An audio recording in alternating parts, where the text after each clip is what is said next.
योगी आदित्यनाथ ने जिस तरह से अपने कार्यकाल में अपराधियों और गैंगस्टर्स का गर्दा छुड़ाया है, यूपी की राजनीति में ऐसा कोई उदाहरण नहीं मिलता।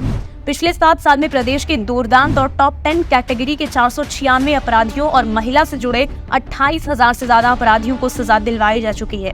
जहां अखिलेश के कार्यकाल में अपराधी सरेआम अपनी दबंगई दिखाते थे, वहां योगी के आते ही बुलडोजर और सख्त कानून व्यवस्था ने उनकी हेकड़ी मिट्टी में मिला दी। आज जैसे लॉ एंड ऑर्डर यूपी में है, वो अखिलेश के दौर में सपने में भी मुमकिन नहीं था।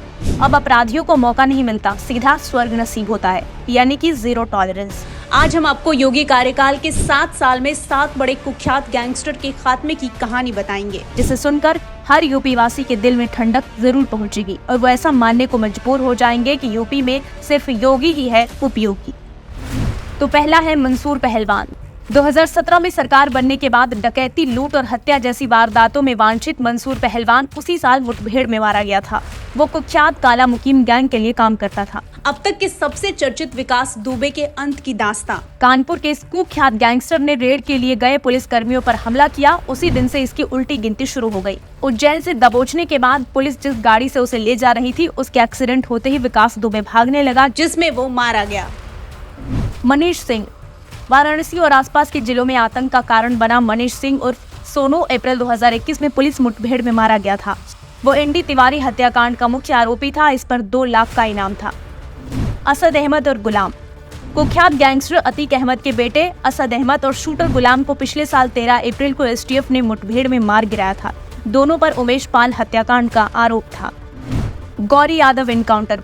बुंदेलखंड में 20 साल तक आतंक का पर्याय रहा गौरी यादव पुलिस मुठभेड़ में मारा गया था। 2021 में एसटीएफ की टीम की चित्रकूट के जंगलों में उससे मुठभेड़ हुई, जिसमें ये 5 लाख का इनामी गौरी मारा गया। मंगेश यादव एनकाउंटर। सुल्तानपुर के चर्चित डकैती कांड के आरोपी मंगेश यादव को एसटीएफ ने मुठभेड़ में ढेर कर दिया था। इस मामले में जाति के नाम पर अखिलेश यादव ने डाकू के लिए आंसू बहाने में संकोच नहीं की और अब बहराइच हिंसा के बाद आरोपियों पर हुई कार्रवाई से भी सपाइयों के पेट में दर्द होने लगा है।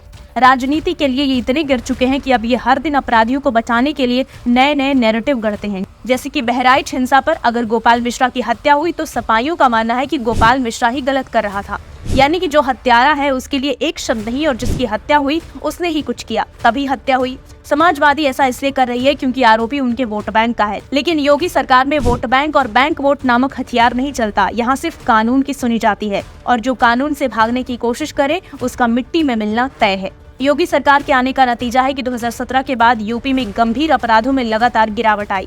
दंगा, हत्या और लूट के मामलों में भी कमी देखी गई। बहन बेटियां बिना खौफ बाहर निकल सकती हैं। अखिलेश के कार्यकाल में न सिर्फ अपराधियों के हौसले बुलंद थे, बल्कि चंद वोट के लिए उन्हें ये अपनी पार्टी में शामिल कर लिया करते थे। लेकिन योगी सरकार ने ये परंपरा पूरी तरह से खत्म कर दी।